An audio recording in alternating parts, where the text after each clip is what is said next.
Selamat pagi teman-teman kelas 4. Gimana kabar kalian hari ini? Semoga sehat selalu ya. Nah, kalian udah sarapan belum? Jangan lupa untuk sarapan ya, agar badan kita siap menjalani aktivitas hari ini. Seperti Sita. Sita sedang sarapan di ruang makan. Nah, sebelum memulai kegiatan kita hari ini, kita berdoa dulu yuk sesuai keyakinan masing-masing. Berdoa mulai. Selesai. Semoga semua ilmu yang didapat bisa berguna untuk kita semua ya. Jangan lupa juga untuk menyiapkan buku latihan kalian. Di pagi yang cerah ini, Kak Dara ingin bertanya nih, dapatkah kamu melihat awan di langit hari ini? Nah, sekarang gambarlah bentuk awan yang kamu lihat di langit hari ini. Gambarnya diwarnai yang bagus ya teman-teman. Nah, kemarin kamu kan sudah mempelajari macam-macam benda langit, termasuk asteroid. Tahukah kamu, ternyata ada beberapa nama tokoh Indonesia yang digunakan sebagai nama asteroid. Yuk kita simak lebih jauh. Nama tokoh Indonesia sebagai nama asteroid. Indonesia memiliki tempat penelitian astronomi dengan nama Observatorium Bosca. 4 nama ahli astronomi yang pernah memimpin observatorium ini dipakai sebagai nama-nama asteroid Trojan. Asteroid Trojan adalah gugusan asteroid terbesar di luar angkasa. Asteroid Trojan juga memiliki lintasan yang sama dengan planet-planet saat bergerak mengelilingi matahari. Pemakaian nama keempat ahli astronomi tersebut merupakan penghargaan dari Lembaga Astronomi Dunia IAU atau International Astronomical Union. Nah, keempat ahli astronomi itu adalah Bambang Hidayat, Muji Raharto, Dani Herdiwijaya, dan Taufik Hidayat. Selanjutnya nama-nama asteroid untuk masing-masing adalah asteroid Hidayat, asteroid Raharto, asteroid Dani, dan asteroid Taufik. Keempat ahli tersebut memang tidak terlibat dalam penemuan asteroid tersebut. Akan tetapi, lembaga dunia tadi memberikan penghargaan atas keberhasilan penelitian astronomi yang telah dilakukan. Asteroid adalah sekumpulan batuan luar angkasa yang banyaknya bisa mencapai ribuan. Seperti batuan penyusun asteroid Trojan. Di antara ribuan batuan penyusunnya, nama para ahli tersebut berada pada urutan ke-12.176, 12.177, 12.178, dan ke-12.179. Wah, hebat kan? Ayo, siapa yang ingin meneruskan jejak beliau-beliau untuk menjadi seorang astronom? Giat belajar ya teman-teman? Oh iya teman-teman, tahukah kamu selain manusia ada seekor hewan lucu loh yang pernah melakukan perjalanan ke luar angkasa. Namanya Laika. Laika adalah seekor anjing yang merupakan hewan pertama yang melakukan perjalanan ke luar angkasa. Saat itu ia mengendari pesawat bernama Sputnik 2 pada tahun 1957. Laika berasal dari Rusia. Ia berhasil melakukan perjalanan mengelilingi bumi. Nah, sekarang waktunya untuk menjawab pertanyaan nih. Untuk teman-teman di rumah bisa langsung menuliskan jawabannya di buku latihan ya. Kalau untuk Sita bisa langsung jawab. Oke Kak. Yang pertama, menurut pemahamanmu, apakah yang dimaksud dengan asteroid Trojan? Apa ya jawabannya? Asteroid Trojan adalah gugusan asteroid terbesar di luar angkasa dan memiliki lintasan yang sama dengan planet-planet saat bergerak mengelilingi matahari. Betul sekali. Oke, kalau gitu selanjutnya ya. Tuliskan tokoh Indonesia yang namanya digunakan sebagai asteroid. Dan kira-kira ada berapa orang ya? Ada 4 Kak. Siapa aja kalau gitu? Keempat ahli astronomi tersebut adalah Bambang Hidayat, Moji Raharto, Dani Herdiwijaya, dan Taufik Hidayat. Betul sekali. Oke, kalau gitu pertanyaan terakhir nih. Keempat ahli astronomi tersebut tidak terlibat dalam penemuan asteroid. Namun, nama mereka digunakan untuk nama asteroid yang telah ditemukan. Apa alasan 4 nama ahli tersebut digunakan sebagai nama asteroid? Nah, kamu masih ingat gak Sita? Agak lupa sih Kak. Ayo diingat lagi ya. Seingatku, nama keempat astronom tersebut digunakan sebagai penghargaan dari Lembaga Astronomi Dunia IAU atau International Astronomical Union atas keberhasilan penelitian astronomi yang telah dilakukan. Dan jawaban Sita betul sekali.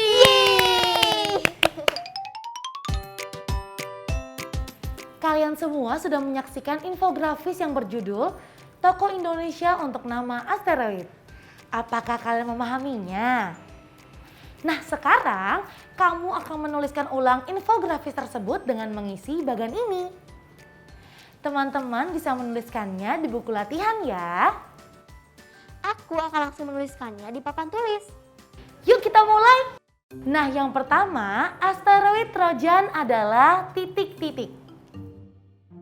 Asteroid Trojan adalah gugusan asteroid terbesar di luar angkasa dan memiliki lintasan yang sama dengan planet-planet saat bergerak mengelilingi matahari. Betul sekali. Oke, selanjutnya ya. Dari ribuan batu penyusunnya, terdapat 4 batuan yang belum diberi nama, yaitu di urutan ke titik-titik. Sita masih ingat tidak? Kalau teman-teman di rumah sudah selesai menjawab. Oke Kak, aku coba jawab ya. Urutan ke 12.176, 12.177, 12.178, dan yang terakhir ke 12.179.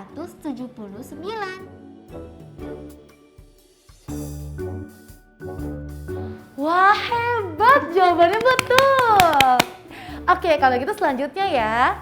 4 ahli astronomi Indonesia tersebut adalah titik-titik. Bambang Hidayat, Moji Raharto,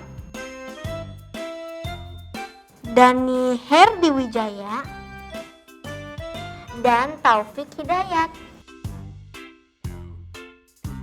Betul sekali.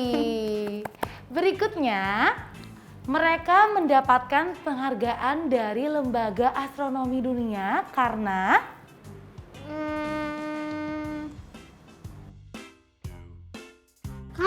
keberhasilannya dalam melakukan penelitian astronomi.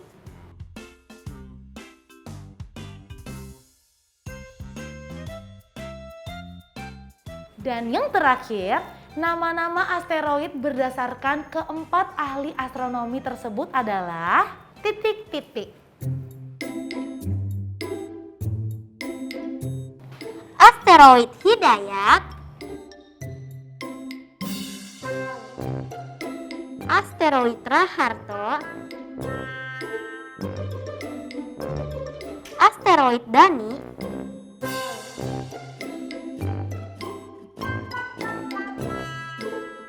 dan asteroid Taufik.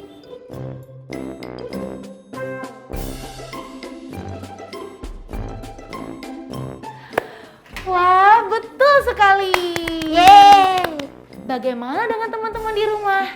Jawaban kalian benar semua enggak? Hari ini kamu mengenal beberapa kata baru yaitu astronomi, penelitian astronomi, luar angkasa, asteroid Trojan, dan Observatorium Bosca. Jangan lupa dicatat ya teman-teman.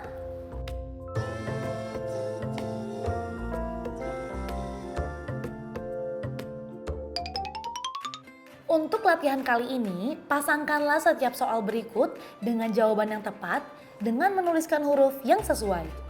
Tuliskan jawabannya di buku latihanmu ya.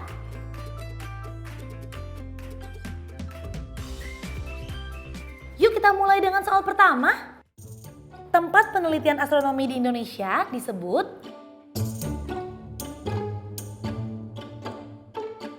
betul sekali. Jawabannya adalah E. Observatorium Bosca. Kita naikkan ya jawabannya ke atas. Nah, sekarang kita lanjut ke soal berikutnya ya. Gugusan asteroid terbesar dan memiliki lintasan yang sama dengan planet saat mengelilingi matahari adalah... Yap, betul sekali. Jawabannya adalah C. Asteroid Trojan. Sekarang kita naikkan jawabannya ke atas. Sudah mengerti kan teman-teman? Setelah ini tugas kalian adalah menjawab pertanyaan nomor 3 sampai 5. Setelah selesai mengerjakan, kalian bisa meminta bantuan kepada ayah, bunda, dan anggota keluarga lainnya untuk memeriksa hasil kerja kalian. Selamat mengerjakan teman-teman!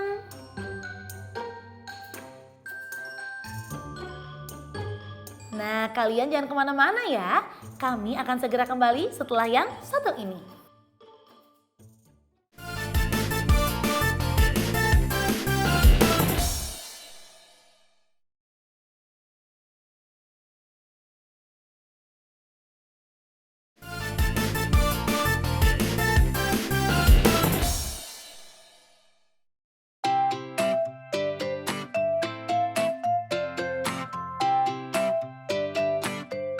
Ayo dong terbang lebih tinggi lagi. Seru banget sih mainnya Sita. Iya kak, Sita jadi membayangkan pesawat luar angkasa. Ngomong-ngomong ya Sita, kakak jadi teringat roket deh. Seperti roket pelambung itu ya kak? Iya benar sekali. Oh iya, kakak Dara juga punya gambar roket pelambung yang memiliki ketinggian berbeda. Sita dan teman-teman di rumah coba perhatikan ya. Siap kak. Berikut ini terdapat beberapa roket pelambung yang tingginya berbeda-beda. Ada roket A yang belum diketahui tingginya, sementara roket B memiliki tinggi 90 meter, roket C memiliki tinggi 100 meter, dan roket D belum diketahui tingginya, dan roket E memiliki tinggi 80 meter.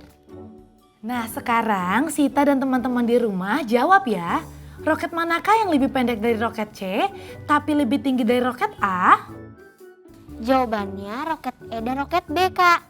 Karena kalau kita perhatikan roket E dan B memiliki tinggi yang lebih pendek dari roket C dan lebih tinggi dari roket B. Yeay, benar sekali. Sekarang kita lanjutkan pertanyaan berikutnya ya. Oke, menurutmu roket manakah yang tingginya masih belum diketahui? Mudah sekali kak. Roket yang tingginya belum diketahui ada dua, roket A dan D. Betul. Nah, sekarang berapakah kira-kira tinggi roket tersebut? Sita masih ingat gak caranya? Karena kemarin kita membahasnya lagi, aku jadi ingat kak. Jika dilihat, selisih roket B dengan roket E adalah satu garis dengan selisih tinggi 10 meter. Artinya setiap baris bernilai 10 meter. Tinggi roket A lebih pendek satu baris dibanding roket E. Jadi dapat kita hitung dengan cara 80 kurang 10 sama dengan 70 meter kak.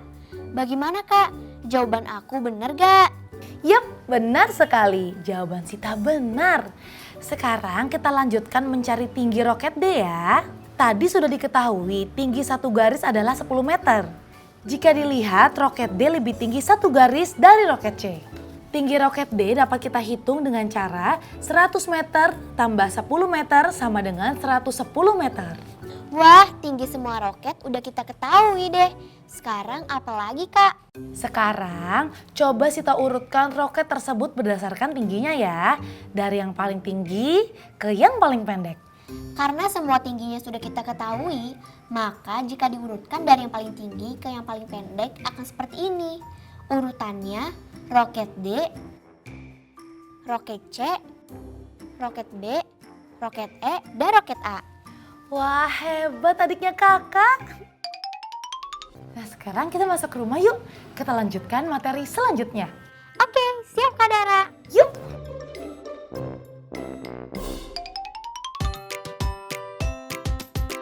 Materi selanjutnya apa yang akan kita bahas nih Kak? Kakak akan membahas mengenai benda langit dan bentuk matematikanya. Simak baik-baik ya teman-teman. Tahukah kamu benda langit yang dapat memancarkan cahaya sendiri? Bintang Kak. Ya, betul sekali. Bintang merupakan benda langit yang memancarkan cahaya dan salah satu contoh bintang adalah matahari. Matahari merupakan pusat dari sistem tata surya kita. Lalu, konsep matematika apa ya yang berkaitan dengan matahari? Lingkaran bukannya Kak? Betul sekali. Jawabannya adalah konsep lingkaran. Matahari memiliki bentuk yang hampir menyerupai lingkaran. Nah, sebagai sebuah benda langit yang menyerupai lingkaran, matahari pun memiliki diameter. Diameter matahari berukuran sekitar 1.391.400 km. Wah, besar sekali ya Kak. Meskipun matahari memiliki diameter yang besar, tetapi jika dibandingkan dengan bintang lainnya, ukuran matahari ternyata masih relatif kecil loh. Nah, salah satu bintang paling terang di langit malam adalah Sirius. Diameternya jauh lebih besar daripada matahari. Diameter bintang Sirius mencapai 2.400.000 km. Sedangkan diameter matahari 1.391.400 km. Memangnya perbedaan diameter keduanya seberapa besar ya Kak? Nah, berikut ini adalah data kedua bintang tersebut yang disajikan dalam bentuk diagram batang, vertikal, atau tegak. Bagaimana? Terlihat dengan jelas bukan bahwa diameter Sirius jauh lebih besar daripada diameter matahari? Wah, iya Kak. Disajikan dalam bentuk diagram batang, aku jadi lebih mudah membaca datanya ternyata. Oke, selanjutnya Kak Dara akan memperkenalkan sebuah roket dan diagram batang. Hai teman-teman kelas 4. Kemarin kita telah membahas mengenai roket. Tapi apakah kamu tahu mengenai roket sonda? Roket sonda adalah salah satu jenis roket yang merupakan produk asli Indonesia. Wah, hebat sekali ya Indonesia. Indonesia bisa memproduksi roket. Nah, roket tersebut dikembangkan oleh Lembaga Penerbangan dan Antariksa Nasional atau yang disingkat LAPAN. Berikut ini adalah tabel yang menyajikan data mengenai daya jangkau roket sonda.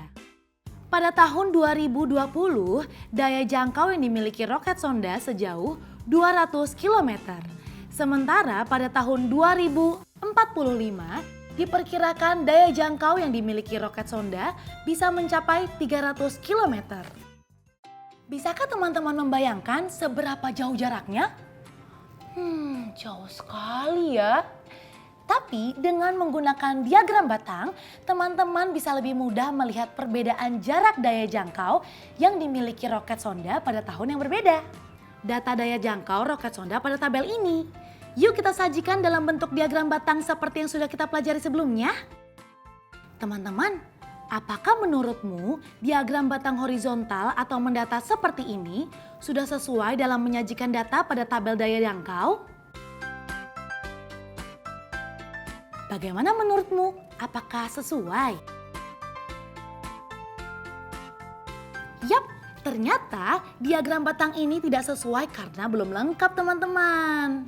Jika diperhatikan, batang yang menunjukkan daya jangkau roket sonda pada tahun 2020 sudah tepat, yaitu 200 km.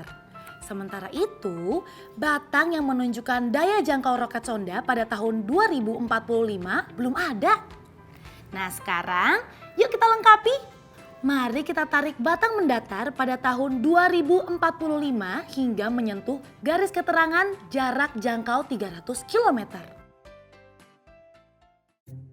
Nah, mudah bukan melengkapi diagram batang tersebut? Supaya teman-teman di rumah semakin semangat, Kak Dara mau ngasih tahu nih.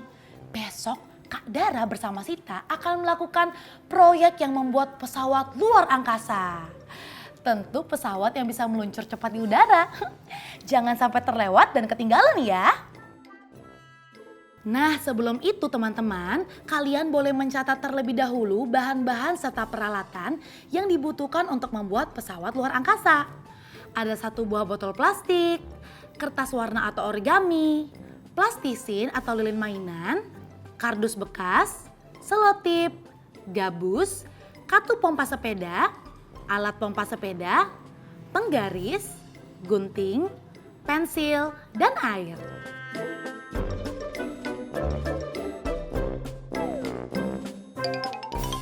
Bagaimana teman-teman? Sudah catat bukan? Nantinya dalam mengerjakan proyek ini, kalian bisa mengajak serta orang tuamu atau anggota keluarga lainnya ya. Teman-teman, jangan lupa ya mencatat judul-judul buku atau teks bacaan yang sudah kita baca hari ini.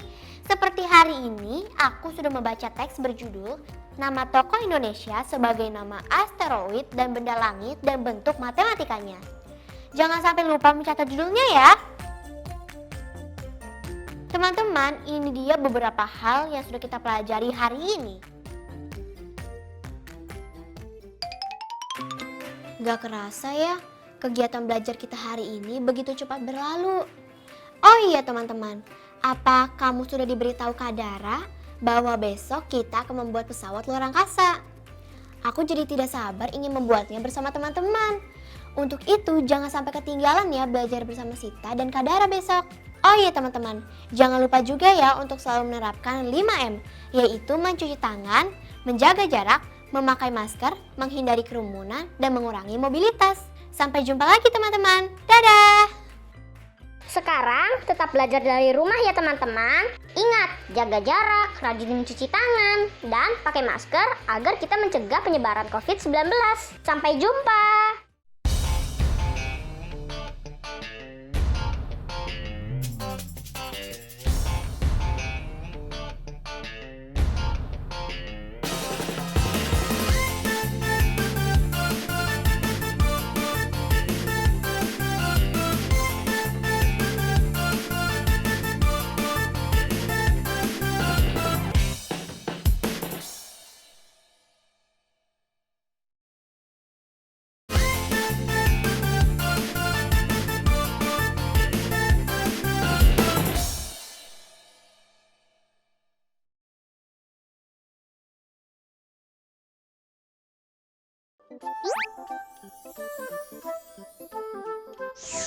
Halo sahabat Dikbud, di masa kebiasaan baru seperti sekarang ini, ingat selalu pesan ibu.